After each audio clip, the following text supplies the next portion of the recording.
kita juga menyikapi salah satunya represif.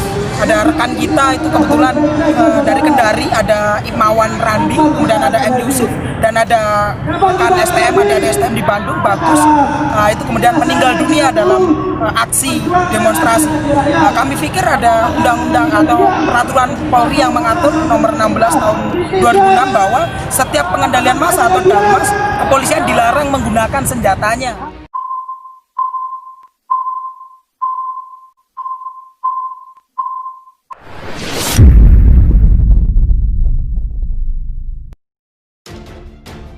Kronologi aksi Solo Raya bergerak berujung penangkapan. Kini tersisa 1 peserta masih ditahan. Masa aksi Solo Raya bergerak dalam aksi September Hitam dan Hari Tani ditangkap aparat kepolisian Polresta Surakarta, Solo, Jawa Tengah pada Kamis 24 September. Koordinator lapangan aksi Edo Johan Pratama pun buka suara terkait penangkapan yang dilakukan kepolisian tersebut. Menurut Edo, masa aksi ditangkap saat sedang menuju titik aksi. Mereka dihadang pihak kepolisian di perempatan Bundaran Manahan, depan SPBU Manahan pukul 14:15 waktu Indonesia Barat. Kemudian 6 kawan yang berada di mobil komando dipaksa turun dan diangkut ke dalam mobil polisi menuju Polresta Surakarta. Adapun mobil komando turut dibawa ke Polresta Surakarta. Begitulah jelas Edo Johan. Sementara itu, masa aksi lainnya yang sudah berada di titik lokasi kumpul di depan SMA Regina Pacis Surakarta dikepung dari 3 arah oleh petugas kepolisian yang juga melibatkan satuan BRIMOB. Petugas polisi beberapa kali melepaskan tembakan peringatan dengan tujuan memaksa massa untuk tidak membubarkan diri. Masa aksi dipaksa tiarap oleh aparat dan mendapatkan dugaan tindakan represif. Beberapa kawan yang terlibat adu argumen mendapatkan serangan dari aparat dengan diambil paksa handphone dan dihapus file foto dan video yang diambil. Parahnya, aparat mencoba mengancam kawan yang mendokumentasikan dengan pelanggaran Undang-Undang ITE. Selain itu, kawan perempuan yang menjadi peserta aksi turut mendapatkan tindakan represif dari aparat dengan bentuk intimidasi serta verbal dan ditendang sepeda motornya.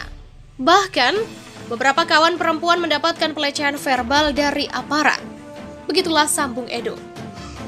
Kemudian kata Edo, masa aksi yang berada di titik kumpul itu ditangkap dan dibawa ke Polresta Surakarta. Polisi juga turut melakukan sweeping terhadap masa aksi yang masih tersebar di sepanjang Jalan Adi Sucipto. Alhasil, sweeping mengakibatkan aksi kejar-kejaran antara aparat dengan masa aksi. Sehingga sekitar 50 orang ditangkap dan dikumpulkan di halaman parkir Polresta Surakarta. Masa aksi yang ditangkap polisi itu mendapatkan tindakan represif dalam bentuk kekerasan verbal dan fisik. Mereka dibentak dan dimarahi karena dianggap menggelar aksi tanpa surat izin dari pihak kepolisian.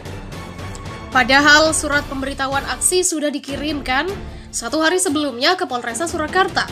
Beberapa masa aksi pun turut mendapatkan serangan dari aparat dengan ditendang karena dianggap sebagai pihak penyelenggara aksi. Begitulah terang Edo. Di sisi lain, aparat mengklaim bahwa masa aksi sebagai kelompok anarko yang ingin membuat gaduh situasi di kota Solo. Polisi kemudian melakukan pengecekan kepada massa yang ditangkap, mulai dari pendataan identitas hingga melakukan pengecekan pada handphone masing-masing orang. Korlap aksi kemudian mendatangi Polresta Surakarta untuk mempertanyakan tindakan represif aparat dengan menangkap paksa dan menyerang massa sebelum aksi dimulai.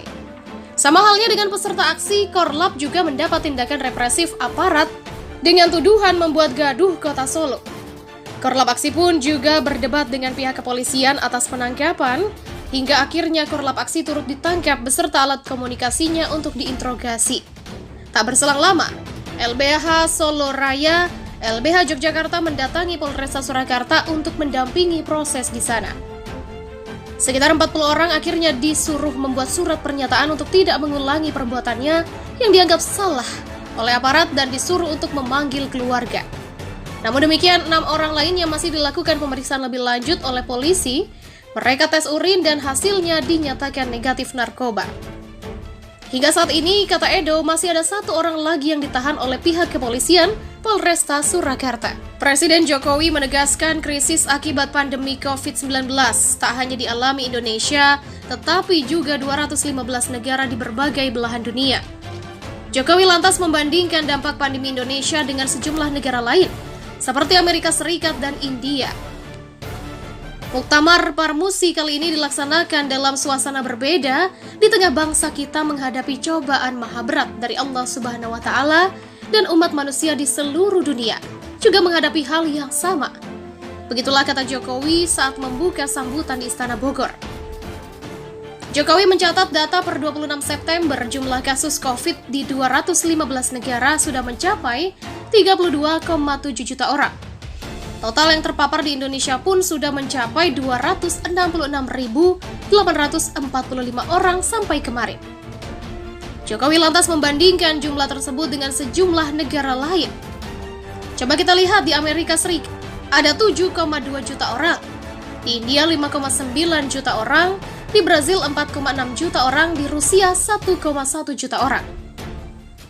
Jumlah kematian di seluruh dunia, kata Jokowi, saat ini sudah mencapai 991.000 orang.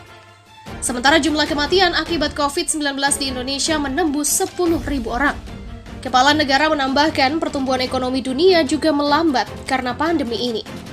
Pertumbuhan yang biasanya pada keadaan normal positif terkontraksi secara tajam di negara-negara besar. Pada kuartal kedua, India minus 23,9%.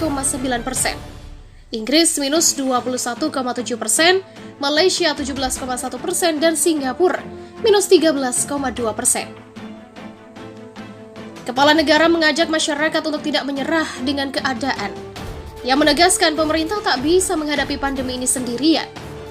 Oleh karena itu, Jokowi mengajak seluruh masyarakat bersatu dengan disiplin dalam menjalankan protokol kesehatan, seperti mengenakan masker, menjaga jarak, serta rutin mencuci tangan.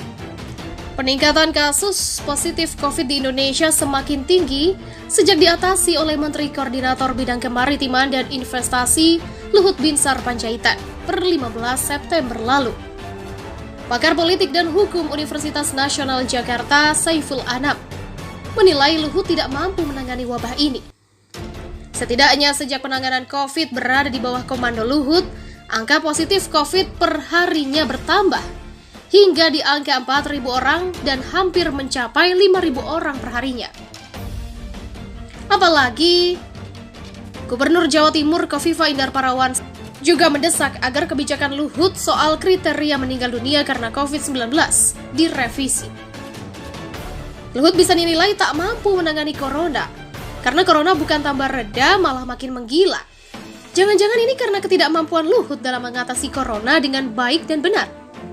Begitulah ujar Saiful Anam. Dengan demikian, Saiful meminta kepada Presiden Jokowi untuk segera mengevaluasi Luhut karena dianggap tidak mampu mengatasi COVID-19. Saya kira Jokowi jangan terlalu percaya kepada Luhut. Yang lain, saya kira juga bisa. Justru apabila Luhut selalu dipakai, akan menimbulkan kecemburuan antara satu dengan lainnya. Begitulah pungkas Saiful. Kubu Bobi Nasution Aulia Rahman mengaku telah melanggar protokol kesehatan dan aturan pilkada serentak di hari pertama masa kampanye pada Sabtu 26 September. Pendukung membludak saat acara deklarasi dukungan. Diketahui Bobi Nasution adalah menantu Presiden Jokowi. Dia bersama Aulia mendapat nomor urut 2 di Pilkada Medan. Pada acara deklarasi dukungan sedulur Bobi Aulia di kafe di Kedan, begitu banyak pendukung yang hadir, ruangan penuh sesak. Meski menggunakan masker, namun para pendukung tak terlihat menjaga jarak. Mereka duduk saling berdekatan satu sama lain. Di acara itu juga menampilkan tarian khas Jawa. Terima kasih kepada Allah yang telah memberikan kita rahmat untuk berkumpul di sini dalam kondisi sehat. Ini kalau kita lihat sudah melanggar protap COVID-19 ini. Begitu kata Aulia di lokasi acara. Usai acara, Aulia mengaku di hadapan wartawan bahwa protokol kesehatan pencegahan virus corona telah dilanggar.